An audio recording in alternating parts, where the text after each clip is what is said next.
지난 3월부터 비다운 비가 오지 않아서 농사하는 사람들이 참 어렵고 힘들다라는 이야기를 들은 적이 있습니다. 밭작물대로 어렵고 모내기를 해야 할 논도 이렇게 물이 없어서 힘든 그 농사철을 보내고 있다, 이런 이야기를 들은 적이 있습니다. 이걸 해결해 보려고 사람들이 안간힘을 쓰더라고요. 지하수를 끌어올리기도 하고 호스를 끌어대며 이렇게 물을 대보지만 여러분, 그 다음 날이면 도로 마찬가지입니다. 다시 물을 대고 애를 씁니다. 아무리 사람이 해보려고 해도 근본적인 문제가 해결되지 않더라는 겁니다. 그런데 여러분, 하나님이 엊그저께, 어제, 오늘 이렇게 작은 비지만 하나님께서 비를 내려주셨습니다. 여러분, 사람이 하면 너무나 어렵고 힘든 일이지만 하나님이 하시니까 한꺼번에 그 근본적인 뿌리까지 해결되게 된 줄로 믿습니다. 여러분, 하나님이 하시면 우리는 어렵고 힘들지만, 불가능한 것처럼 보이지만 하나님이 하시면 근본부터 해결되고 쉽게 풀어지게 될 줄로 믿습니다. 이 시간 내 힘으로 안 되는 문제를 안고 오늘도 기도의 자리에 나온 우리 믿으심의 식구들이 있습니다. 어떤 분들은 내 힘으로 안 되는 남편을 마음에 품고 온 성도님도 계시고, 어떤 분은 내 힘으로 안 되는 자녀를 기도의 무릎으로 함께 데리고 온 성도도 있습니다. 또 어떤 분은 내 힘으로 어쩌지 못하는 건강과 삶의 문제를 안고 나온 성도들도 있습니다. 여러분, 내 힘으로 안 되지만 이 시간 하나님이 간섭하시고 하나님이 은혜를 내려주시면 의외로 쉽게 풀어지고 쉽게 고쳐지고 다시 열매 맺히게 될 줄로 믿습니다.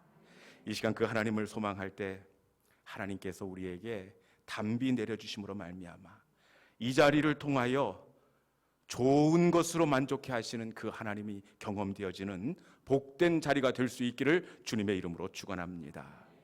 오늘 본문은 이 공예 앞에 붙들려온 베드로에 관한 내용입니다. 베드로가 지금 본문에는 그림이 안 그려져 있어서 우리가 명확하게 시각적으로 보여지진 않지만 지금 베드로가 단단히 붙들려 있습니다. 굉장히 난처한 상황 가운데 베드로가 지금 놓여져 있는데, 왜 베드로가 지금 공예 가운데 붙들려 와서 이렇게 곤란한 시간을 보내게 된 겁니까?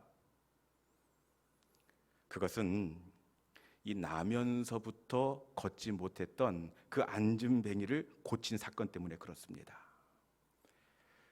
베드로와 요한이 기도하러 성전에 이렇게 올라가다가 나면서부터 앉은뱅이 되었던 그 사람을 고쳐 주었습니다.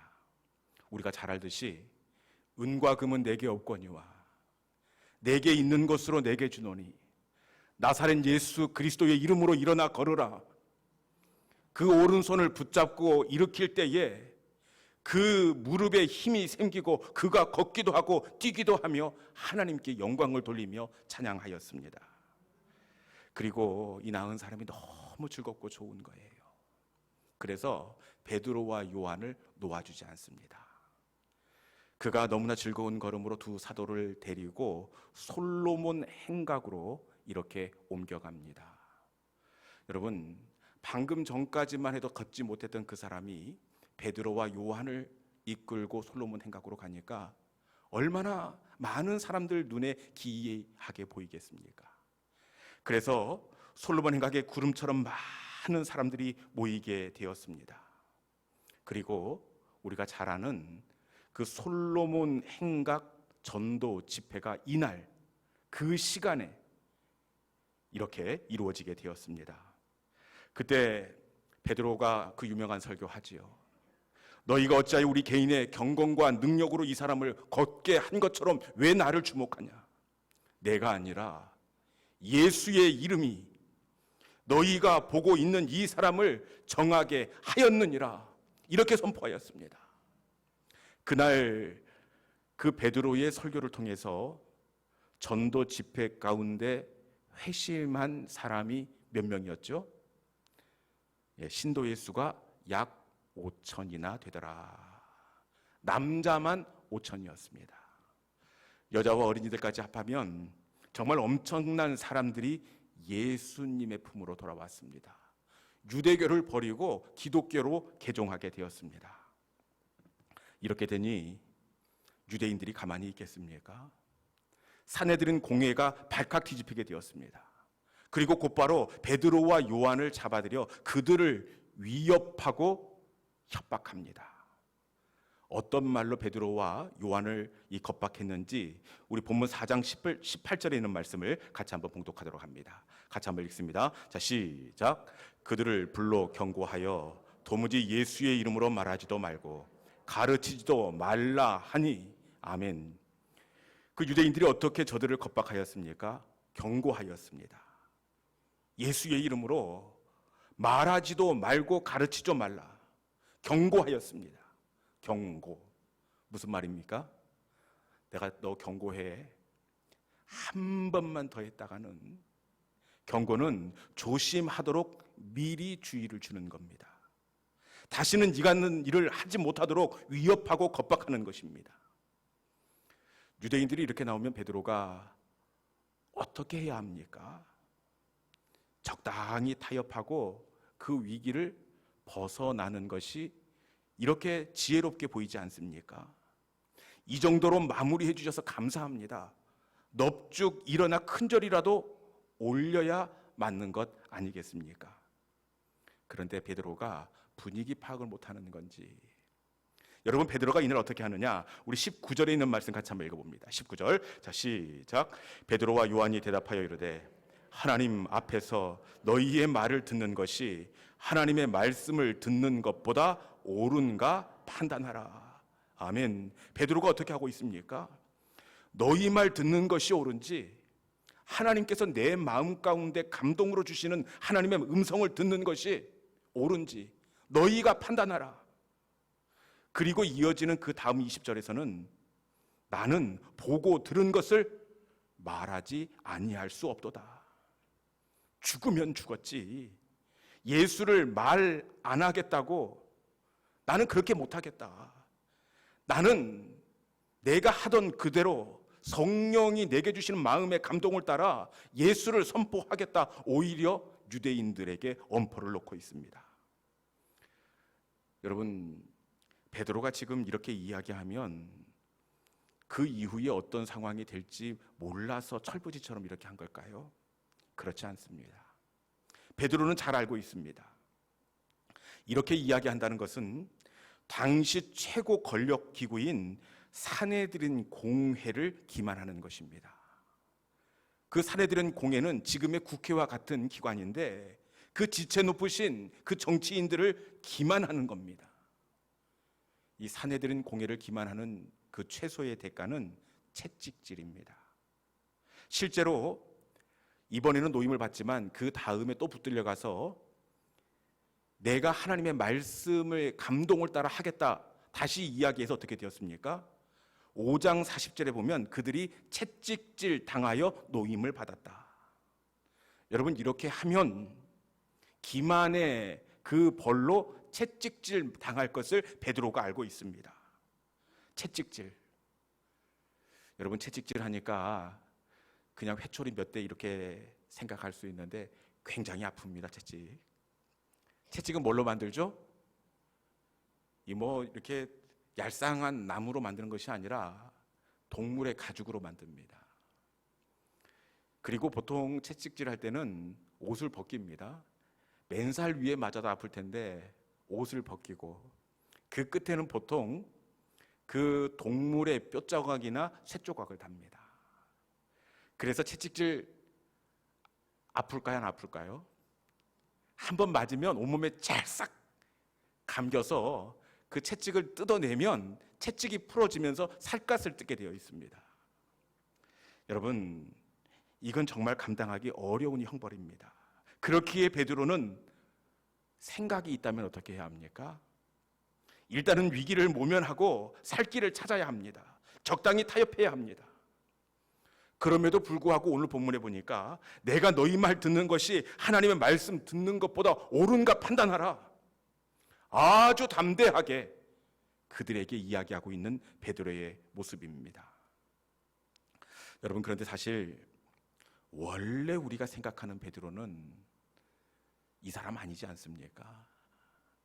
원래 우리가 알고 있는 베드로는 위험한 상황, 궁지에 몰리면 주님을 헌신짝 버리듯이 배신했던 사람이지 않습니까? 주님께서 체포당하셔서 가야바 법정에서 신문을 받으신 그때 주님을 보기 위해 베드로가 뜰에 섰을 때에 한 소녀가 베드로에게 묻지 않습니까? 너도 그 도당이라. 여러분, 소녀가 그냥 알아 눈치챘을 뿐인데 베드로가 뭐라고 합니까? 혹시 이 일이 커져서 위험에 처할까 봐 도무지 알지 못한다. 그리고 마지막에는 저주하고 맹세하며 예수님을 모른다고 부인했습니다.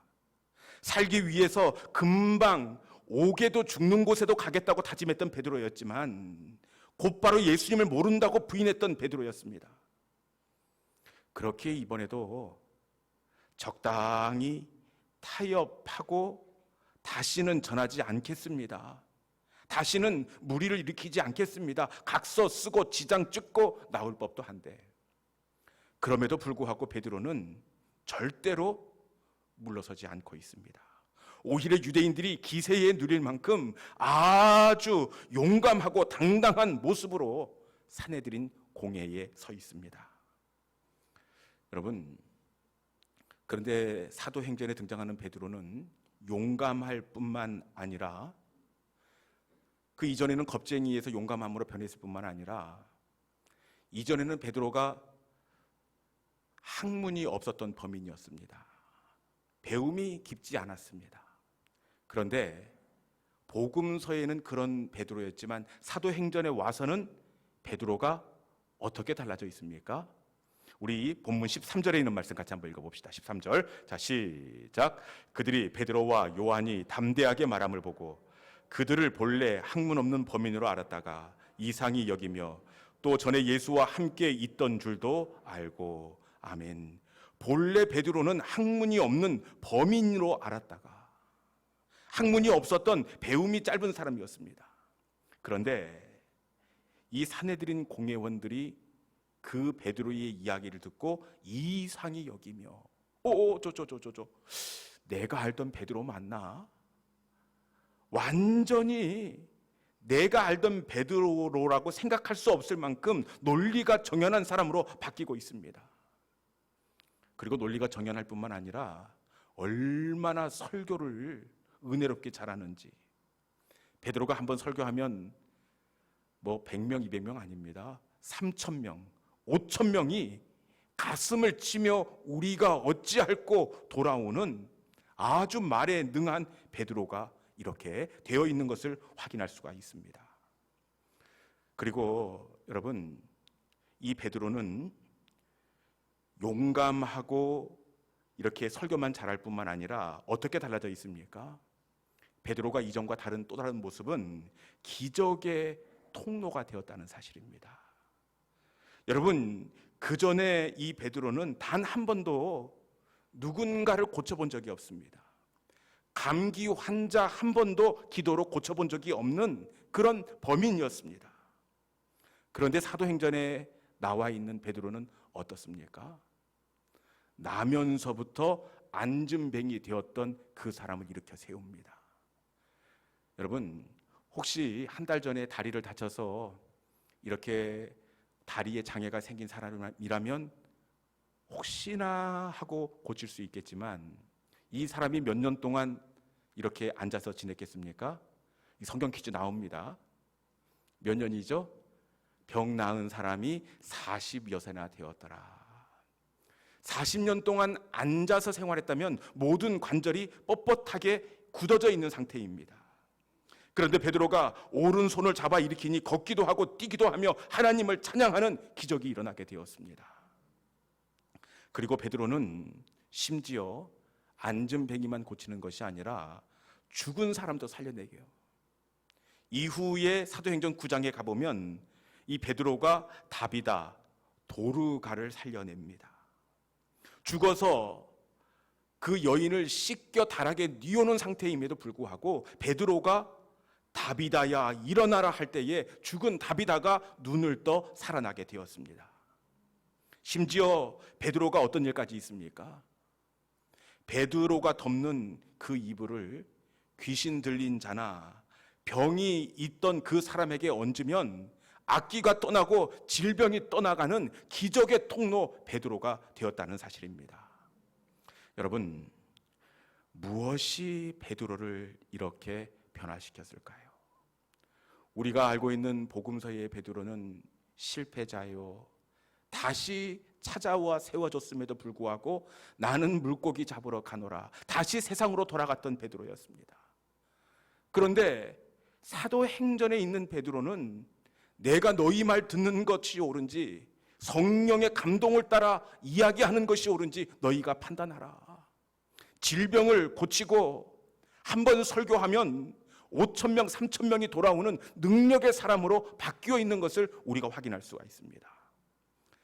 여러분, 도대체 베드로에게 무슨 일이 있었던 걸까요?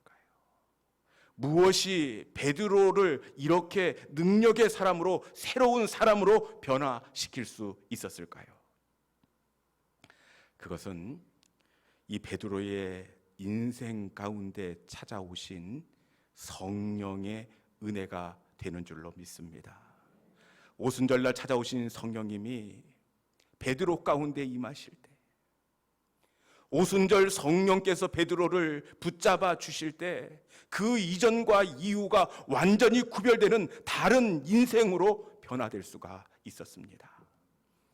여러분, 우리의 인생도 어떻게 변화를 경험할 수 있느냐?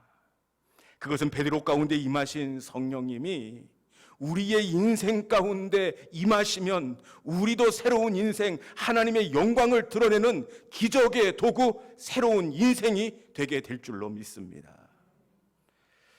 전에 있던 교회에서 부교역자가 부임을 하면 교회에서 봉고차, 승합차를 한 대씩 이렇게 배정을 해줍니다. 제가 막 부임을 했으니까 여러 부목사님 중에서 제일 막내잖아요. 그러면 좋은 차 주겠습니까? 할아버지 차 주겠습니까? 연식이 가장 오래된 할아버지 차를 주는데 제 차의 이름은 6299였습니다. 그 끝에 넘버가 6299였는데 연식도 연식이지만 교회 차량이라는 것이 뭐 급하면 이 사람도 탔다가 저 사람도 탔다가 청년도 탔다가 아무나 타는 차가 교회 차 아닙니까? 그래서 다른 그 소유 차량보다 교회 차량 수명이 비교적 짧은 법입니다. 배정을 받아서 이 영감님 데리고 제가 신방을 다니는데, 아니 이 엑셀레이터를 밟으면 차가 달려야 하는데 소리만 질러요. 왕 소리만 지르고 얼마나 저한테 화를 내는지 달리지를 않습니다. 그러다가 제가 파주에 있는 권사님 집에 신방을 가다가 자유로에서 소리를 지르시던 이 영감님이 어느 날 연기를 이렇게 뿜고 퍼지고 말았습니다. 야, 이게 참 난감한데 그 차를 폐차할 것인지 고쳐야 될 것인지 이 교회에서 고민을 하다가 어떻게 결정을 내렸느냐, 겉은 그래도 비교적 깨끗한 편이니까 엔진을 보링하자, 엔진을 드러내고 새 엔진을 거기에다가 얹어서 차를 수리하자, 이렇게 결정을 했습니다. 제 입장에서는 새 차로 바꿔주지 이런 생각을 해서 기대를 했었는데, 여러분, 이 바꿔봐야 무슨 그 할아버지가 청년이 되겠냐 이런 생각을 했습니다. 여러분, 그런데 웬걸요? 달라진 것은 아무것도 없습니다. 그 색깔, 그 모양 그대로인데 그 안에 있는 엔진을 드러내고 새로운 엔진을 그곳에 얹었을 뿐인데, 여러분, 이 할아버지가 청년이 되었습니다. 아니, 그 엑셀레이터다 발가락만 올려도 얼마나 부드럽게 씩씩하게 잘 나가는지, 달라진 것은 아무것도 없습니다. 단지 엔진만 달라졌을 뿐인데 완전히 새로운 차, 딴 차가 되었습니다. 여러분, 성령의 임재가 이와 같다는 사실입니다. 우리의 모습, 우리의 삶의 형편은 그대로이지만 성령께서 우리의 마음, 옛 마음을 드러내시고 옛 마음 가운데 성령께서 들어오시면 우리의 삶은 완전히 다른 인생, 이후와 이전이 구별되는 새로운 인생이 될 줄로 믿습니다. 여러분, 이 사도행전은 사실 성령님의 행적입니다. 겉으로 보기에는 그 베드로의 행적, 베드로가 병자를 고치고 베드로가 복음을 증거하는 베드로의 사역처럼 보여집니다. 바울의 사역처럼 보여집니다. 그래서 이름도 사도행전, 사도행적 이렇게 붙여놓았습니다. 그런데 이것은 겉으로 드러나는 모습이고 진짜는 사도행적이 아니라 성령님의 행적이 바로 사도행전의 진짜 이름이 되는 줄로 믿습니다. 여러분, 성령님이 그들 가운데 임하실 때, 성령님이 베드로 가운데 임하실 때 베드로를 통해서 역사하신 성령님의 일하심이 바로 사도행전, 성령의 행전입니다. 저들은 연약하지만 성령님이 그들 속에 들어가실 때에 하나님의 능력이 저들을 통해서 성령의 역사가 나타나게 되었습니다.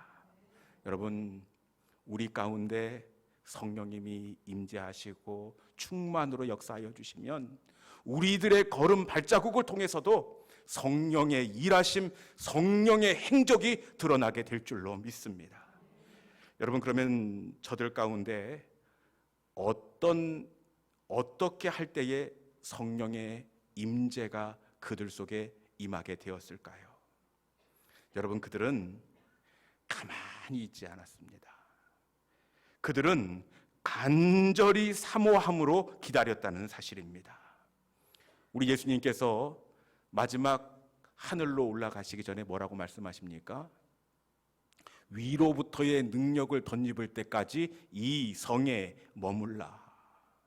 그 약속하신 말씀을 붙잡고 성령이 오시기를, 위로부터의 능력이 덧입혀지기를 그들은 간절히 사모하며 오로지 기도하며 기다렸습니다.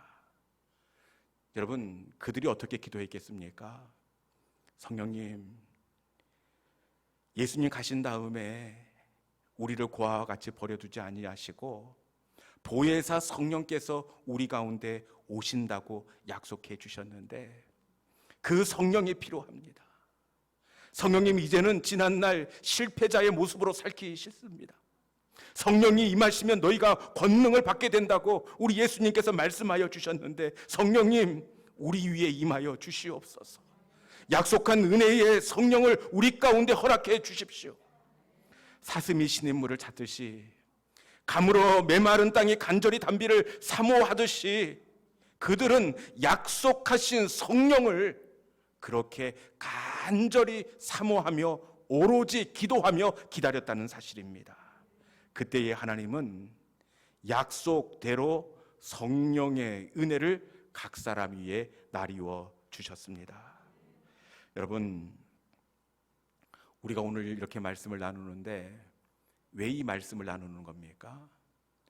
베드로가 어떻게 담대하게 복음을 증거했는지, 베드로가 어떻게 성령의 임재를 경험했는지 단순히 지식적인 내용을 확인하고 만족하려고 이 말씀을 나눈 것이 아닙니다. 왜 이 말씀을 나누느냐? 그것은 우리도 저 사도들과 같이 간절하게 사모함으로 성령의 임재를 기다릴 때에 그 성령의 임재는 동일하게 나타나는 우리의 은혜가 되기에 이 말씀을 나누고 읽게 하신 줄로 믿습니다. 오늘도 성령님은 사모하는 영혼을 만족하게 하십니다. 사모하는 영혼을 만나주시고 그리고 그 우리 속에 들어오셔서 성령의 역사를 이루시기를 원하고 계십니다. 이 시간 성령께서 우리의 마음속에 주인으로 자리하시면 우리도 베드로처럼 바울처럼 하나님의 능력을 드러내는 성령의 도구가 될 줄로 믿습니다. 이 말씀을 붙잡고 오늘도 성령의 임재를 사모함으로 나아가는 우리 모든 믿음의 권속들이 될 수 있기를 주님의 이름으로 축원합니다. 이 시간 우리 함께 성령의 임재를 사모하면서 빈들의 마른 풀같이 우리 함께 이 찬송 기도로 하나님께 올려드리도록 하겠습니다.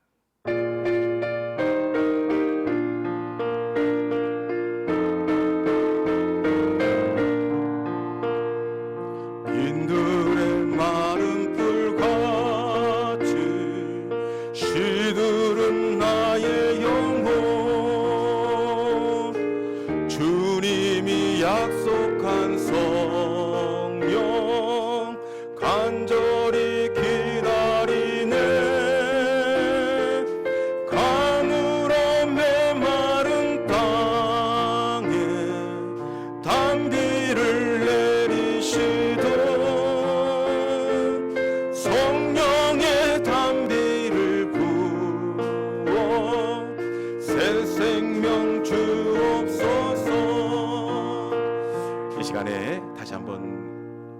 말씀을 생각하면서 이 찬송을 올려드리길 원하는데, 여러분, 이 초대교회 가운데 임했던 그 성령은 간절히 사모함으로 그 성령의 임재를 기다릴 때에 그들 가운데 성령께서 은혜의 담비를 부어주셨습니다.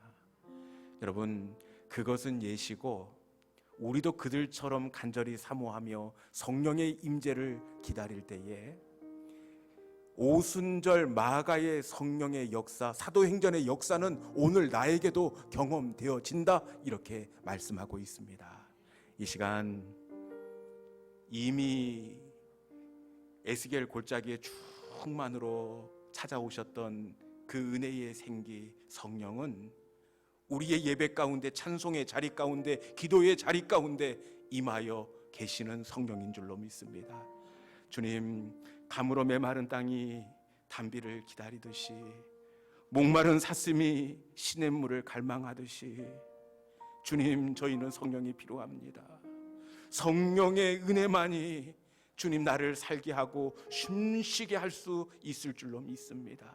이 찬송이 나의 마음의 고백, 나의 기도입니다. 주님, 이 찬송 속에 들어있는 나의 갈급한 마음을 주님께서 헤아려 주시옵소서. 이 시간 다시 한번 이 찬송 부를 때에 이 찬송이 우리의 기도가 되기를 원합니다. 빈들의 마른 풀 같이 찬양하겠습니다.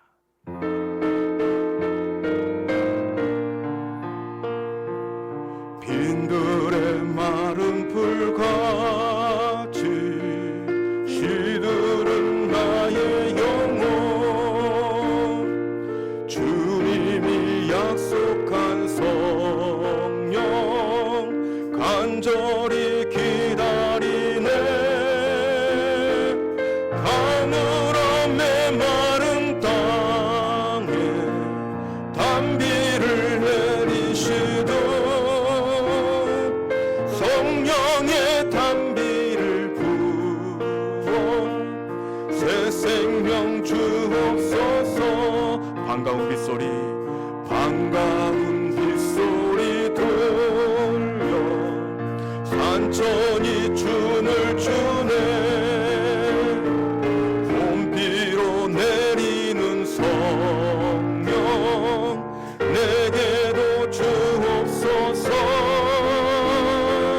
가물어 메마른 땅에 단비를 내리시듯 성령의 단비를 부어 새 생명 주옵소서. 절 따라 우러를, 절 따라 우러를 내려 조목이 무성하니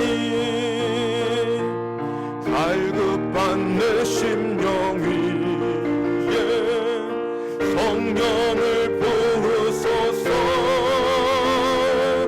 가물어 메마른 땅에 단비를 내리시듯 성령의 단비를 부어 새 생명 주옵소서. 가물어 메마른 땅에, 가물어 메마른 땅에 단비를 내리시듯 성령의 단비를 부어 새 생명 주옵소서. 가물어 메마른 땅에,